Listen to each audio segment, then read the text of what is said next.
जय हिंद। मैं अर्जुन आपका स्वागत करता हूं अपने इस यूट्यूब चैनल एजुकेशन प्लेनेट में।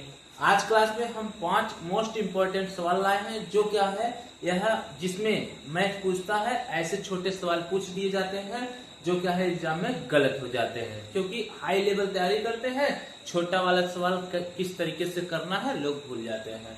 तो चलिए आज क्लास हम शुरू करते हैं इस 5 सवाल के साथ, और आप कमेंट सेक्शन में बताइएगा इस 5 सवाल में आपको कितना आ रहा था। तो चलिए पहला प्रश्न क्या है। पहला प्रश्न है 3.26 पर बार माइनस 2.14 पर बार प्लस 1.33 पर बार का योग क्या है। ऑप्शन यहाँ पर जो दिया है आप देख ही रहे हैं। ऑप्शन पढ़ने में ज्यादा समय जाएगा। ऑप्शन क्या है, उत्तर करने के बाद ऑप्शन चेक कर लीजिएगा। ओके, तो देखिए यहाँ पर 2 अंक पहले बार, यहाँ पर भी 2 अंक पहले बार, यहाँ पर भी 2 अंक पहले बार है। तो आप क्या करिए, जो प्लस प्लस वाला है इसको जोड़ लीजिए। यहाँ पर चिन्ह कुछ नहीं, प्लस है, यहाँ पर प्लस, इसको जोड़ेंगे तो 3.26 और ये 1.33।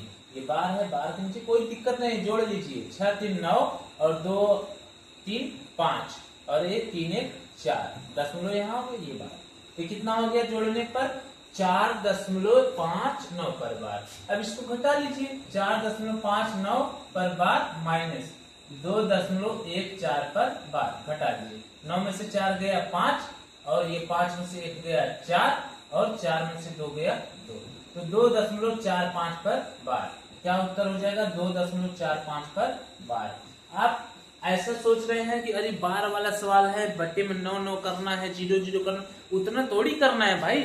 आपको 2 अंक पहले यहाँ पर भी बार दिया है, 2 अंक पहले यहाँ पर भी, 2 अंक पहले यहाँ पर भी। तो बस चिन्ह देखो, प्लस है प्लस है, इसको जोड़ लो, माइनस वाला घटा दो, या आपको ऐसा करना है इसमें से इसको घटा लो, जितना आएगा इसको जोड़ दो। दोनों तरीका से आपका आ जाएगा उत्तर। तो ऑप्शन नंबर ए क्या हो जाएगा, करेक्ट हो जाएगा। यानी 2.4, सॉरी यहाँ पर 5 है ना, ये 9 में से 4 गया 5, यहाँ पर 5 लिखा जाएगा, यहाँ पर लिखने में गलती। तो 2.45 यानी ऑप्शन नंबर ए आपका क्या हो जाएगा, करेक्ट हो जाएगा। ठीक, चलिए चलते हैं प्रश्न संख्या 2 की तरफ। तो देखिए प्रश्न संख्या 2 क्या है। प्रश्न संख्या 2 है 1 सही 11/25 का वर्गमूल क्या है। अब नॉर्मली सभी लोग वर्गमूल जानते हैं, जैसे मान लीजिए 25 दिया है, इसका वर्गमूल पूछा 5 हो जाएगा। ठीक, इसका वर्गमूल निकालेंगे। 16 है, इसका वर्गमूल 4 हो गया। ठीक, इसी तरीके से यदि नॉर्मली पूर्णांक दिया है उसका वर्गमूल तो निकाल लेते हैं। अब ये कौन सा आप बता गया कि 1 सही 11/25 का वर्गमूल क्या होगा। आपको आपत नहीं है, बस कंफ्यूज कर रहा है। तो देखिए आप क्या करो, ये मिश्रित भिन्न है तो इसको पूर्ण भिन्न में बदल लो, काम बन जाएगा। 25 का गुणा 1 में करेंगे 25 और 25 में 11 जोड़ेंगे कितना हो जाएगा 36। ठीक, यानी इसका गुणा करेंगे फिर जितना आएगा 11 जोड़ेंगे, ये ऊपर वाला बटे 25। अब हो गया। अब इसी का वर्गमूल निकालना, लगा लीजिए कर ली। 36 को लिख सकते हैं 6 गुणे 6, 25 को 5 गुणे 5, ये रूट लग गया है। और रूट के अंदर जितनी संख्या रहेगी, यदि वह 2 2 का पेयर बन रहा है तो एक बाहर आ जाएगा। तो 6 6 का देखो 2 एक पेयर बन गया, 5 का एक पेयर, तो ऊपर 6 नीचे 5, आपका उत्तर हो गया। अब देखो इसमें नहीं दिख रहा है उत्तर, अब बोलेंगे जी ऐसा कैसे, तो कोई बात नहीं, 6 भागे 5 कर लो, एकदम सिंपल से फैक्ट से कर लो। 5 कम 5 ये 1 हो गया। तो 1 सही 1/5 यानी ऑप्शन नंबर सी में गिवन है। ठीक ना, 1 सही 1/5। ओके, ऐसा नहीं दिया है तो भाग दे लो, या अगर मान लो भाग नहीं देना तो ऑप्शन चेक कर लो कि देखो 5 5 सब में है, चेक करो। 5 कम 5 2 7/5 ये नहीं हो सकता। 5 कम 5 3 8/5 ये भी नहीं हो सकता। 5 गुना 10 की 11/5 ये भी नहीं हो सकता। 5 कम 5 1 6/5 ये उत्तर हो गया। ऐसे भी आप चेक कर सकते हैं। ठीक, तो चलिए चलते हैं प्रश्न संख्या 3 की तरफ। तो देखिए प्रश्न संख्या 3 सेम वैसे ही सवाल है, बस यहाँ पर 0 डाटा लगा दी है, कंफ्यूज कर रहा है, आप घबराइए नहीं। क्या दिया है, 2.43 पर बार माइनस 3.04 पर बार प्लस 4.44 पर बार का मान ज्ञात करो। और हाँ, यह ध्यान दीजिएगा, ऐसा नहीं कि ये सवाल मैं हाथ से लिखा हूं तो कहीं से भी उठा लिया है, नहीं, ये एनटीपीसी में पूछा गया सवाल है। ध्यान दीजिएगा, जो ग्रेजुएशन लेवल का एग्जाम अभी हाल ही में हुआ उसमें ऐसे सवाल पूछे गए, वहां से मैं लिया हूँ। ठीक, अब क्या करो आप, या तो इसमें से इसको पहले घटा दो या इसको जोड़ लो। अगर आप थोड़ा सा स्मार्ट तरीका लगाएं या आप घटाने में एक्सपर्ट हैं तब आप क्या करो, तीन ये उधार देगा 13, 13 में से 4 गया 9, ठीक। अब बचा 3, 3 में से 0 गया 3, और 2 में से 3 गया, माइनस में आ रहा है, तो क्या दिक्कत है, माइनस में ही कर लो, -1.39 पर बार प्लस 4.44 पर बार। अब कितने लोग बोलेंगे सच्ची माइनस काहे कर दिए, बड़ी में से छोटी घटाना चाहिए, कोई दिक्कत नहीं, अभी दूसरा भी तरीका मैं बता दे रहा हूँ, उस तरीके से भी संतुष्ट हो जाइएगा। अब आप ये देखो प्लस है माइनस है, यानी इसमें से ये घट जाएगा, ये 14 हो जाएगा, 14 में से 9 गया, 9 5 14 होता है, ये 5, ठीक। अब ये उधार लिया था इससे, अब यहाँ पर बचा 3, अब इससे उधार लेगा, अब यहाँ पर कंफ्यूजन हो रहा है, यहाँ 3 है तो सीधी बात 0 हो गया ना, ये 0, 4 में से 1 गया 3, ठीक। तो 3.05 आपका क्या हो जाएगा, उत्तर हो जाएगा। अब यहाँ पर दिख नहीं रहा है, बड़ी कंडीशन गड़बड़ हो गई, यानी यहाँ पर कुछ मिस्टेक हुआ है, चलो देखते हैं, ठीक।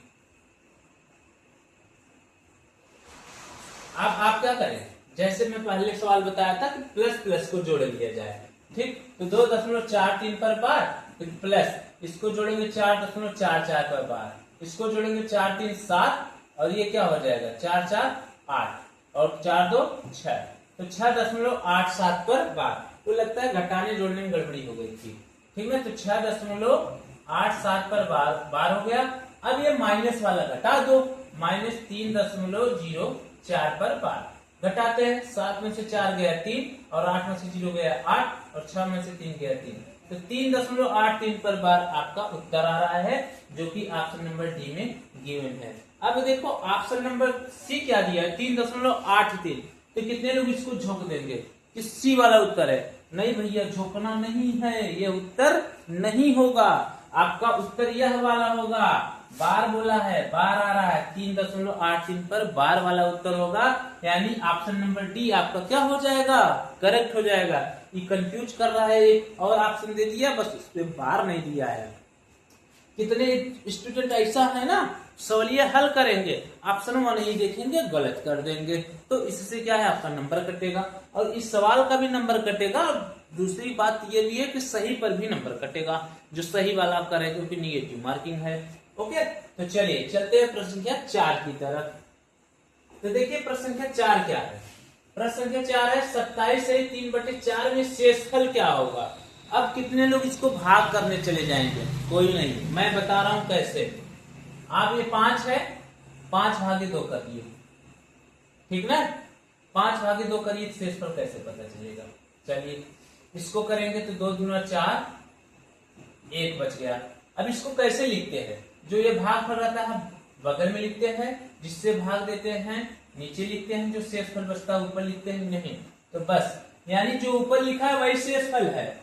जब मिश्रित भिन्न वाली बात करेगा, ठीक, तो जो ऊपर लिखा है यानी जो अंश है वही आपका रिमाइंडर है, शेषफल है, हल करने की जरूरत ही नहीं। ये तो बहुत हलवा सवाल था, जबकि एनटीपीसी ग्रेजुएशन लेवल पूछा गया, तो 3 आपका उत्तर हो गया, ठीक ना, हल करने की जरूरत नहीं। अब कितने लोग इसको बहुत बड़ा हुआ बना देंगे, और ये गणित है, गणित तो हमको नहीं आ रहा, जब दिमाग में पहले घुसा लिए है भाई कि गणित नहीं आ रहा तो नहीं आएगा, ठीक, पहले तो निकालो, माइंड से निकालो, गणित आता है, ऐसा दिमाग में लेकर आओ। तो ये 3 आपका क्या हो जाएगा उत्तर, क्यों, जैसे मैंने प्रूफ दिखा ही दिया, ठीक ना। जो शेषफल बचता है उसको हम अंश में लिखते हैं, तो यानी यहाँ पर अंश 3 है ही, काम बन गया। मिश्रित भिन्न के लिए मैं बता रहा हूँ, ये नहीं सोचिएगा कि अगर मान 7/4 है तो हमेशा ये अंश है, तो यानी ये रिमाइंडर है, नहीं। जब मिश्रित भिन्न मान लो यहाँ 3 रहता है, तब ये रिमाइंडर 7 कहेगा, यानी मिश्रित भिन्न में अंश जो होगा वह आपका क्या होगा, रिमाइंडर होगा, यानी शेषफल होगा, ठीक। तो आज क्लास का अंतिम प्रश्न यानी 5वां प्रश्न चलते हैं, और आप कमेंट सेक्शन में जरूर बताइएगा कि कितना आपका सही हुआ। और ये सरल सरल प्रश्न है, जो क्या है एग्जाम में गलत नहीं किया जा सकता यदि आप सही से तैयारी करते हैं, और अगर इसको गलत कर रहे हैं तो पक्का है आपको कहीं न कहीं दिक्कत होगी। ओके, चलिए इसमें क्या बोल रहा है, 18,769 के वर्गमूल में कितने अंक होंगे। वर्गमूल में अंक पूछ रहा है, तो पहले देखो 1 2 3 4 5, ठीक, तो जाहिर सी बात है 4 अंक होंगे नहीं, क्योंकि 4 अंक का वर्ग करोगे तो 8 हो जाएगा। 5 अंक भी नहीं होंगे। 2 अंक का करेंगे तो अगर 2 अंक का करेंगे तो 4 ही अंक आएगा, ये भी गलत होगा। 3 अंक उत्तर हो जाएगा। ठीक, ये तो हल ही नहीं करने की जरूरत थी। अब मान लीजिए कि कितने लोग के दिमाग में आएगा, नहीं सोचिए, हमें बताइए इसका वर्गमूल ही निकालिए। आप बता रहे हैं, आप डायरेक्ट उत्तर बता दे रहे हैं, लेकिन हमें कैसे पता चले कि ये किसका वर्गमूल है, तब हम उसमें गिनेंगे ना। चलिए निकाला जाए। 18 7 6 9 भाग विधि से निकालिए, इधर से पेयर बना। ठीक, अब ये एक हो जाएगा, एक, कहानी खत्म। ये 87 पूरा उतर जाएगा, 1 1 2। अगर मैं यहाँ 4 लूंगा तो 24 चौका 96 हो जाएगा, ठीक ना। अगर मैं यहाँ 3 लेता हूं तो 23 के 69, 3 ही लेते हैं। ठीक, 4 लेंगे तो ज्यादा हो जा रहा था ना, 23 3 कितना हो जाएगा 26, और 23 3 69, ये 17, 17 में से 9 गया 8, 9 8 17 होता है 8, और ये 1 18 बच गया। अब ये 169 उतार लो, ठीक ना। अब आप ये बताओ, दोनों 18, ठीक ना, 9 बार में ले जाएंगे तब तो काम बन जाएगा, लेकिन ये 18 दोनों 18 हो जाएगा तो 9 ले देंगे, उसके आगे 69 ज्यादा चला, 7 बार ले जाते हैं तो 7, तो 7 7 49, 4 7 42, 4 46, 4 7 2 14 4 18। देखो 7 बार में चला गया तो 137 है कि नहीं, 137, ये देखो ऊपर लिखा जा रहा है। ठीक, 137, इसका वर्गमूल कितना होगा 137। अब 137 देखो, 1 अंक 2 अंक 3 अंक, तो कितने अंक हैं 3 अंक है कि नहीं। लेकिन जब यह पूछता किसका वर्गमूल है तब हम निकालते ना। इसमें पूछा है कि वर्गमूल में अंकों की संख्या, इसको हल करने की जरूरत नहीं है, क्योंकि 5 अंक है तो फिक्स है, वो 3 अंक आएगा ही। 4 अंक होगा तो 4 अंक में तो चले जाएंगे 7 अंक 8 अंक ये आएंगे, और अगर 5 अंक है तो सीधे 9 अंक 10 अंक होंगे। 2 अंक है तो 4 अंक से ज्यादा होगा नहीं, क्यों, हाईएस्ट 2 अंक का 99 होता है। 99 गुणे 99 करिए ना, कहा जाएगा, नहीं आ पाएगा आपका। तो इसलिए क्या है, ये इतना ज्यादा चला गया है, 8769 का दिख रहा है, तो सीधे सीधे आप मार सकते थे कि इसके वर्गमूल में अंकों की संख्या कितनी होगी 3 होंगी, और यहाँ पर मैं निकाल भी दिया हूँ। ठीक, और अगर आपको वर्गमूल नहीं निकालने आता है भाग विधि से तो कमेंट सेक्शन में बताइएगा, अगला क्लास में वही लूंगा कि भाग विधि से वर्गमूल कैसे निकालें। क्यों, क्योंकि इतने बड़े संख्या का आप गुणनखंड विधि से वर्गमूल नहीं निकाल पाएंगे, फंस जाएंगे। ओके, और यह गुणनखंड विधि से निकालने ही जानते रहेंगे और भाग विधि से नहीं जानते रहेंगे तो आपका एक नहीं कई सवाल गलत होंगे। ठीक, डायरेक्टली वर्गमूल तो नहीं पूछेगा, लेकिन अब जैसे यहीं पर देखिए वर्गमूल पूछा है, वर्गमूल में कितने अंक होंगे। अब क्या है, वर्गमूल आता रहेगा तभी तो काम बनेगा, अगर मान लीजिए यहाँ पर ऑप्शन नहीं मिलता तो।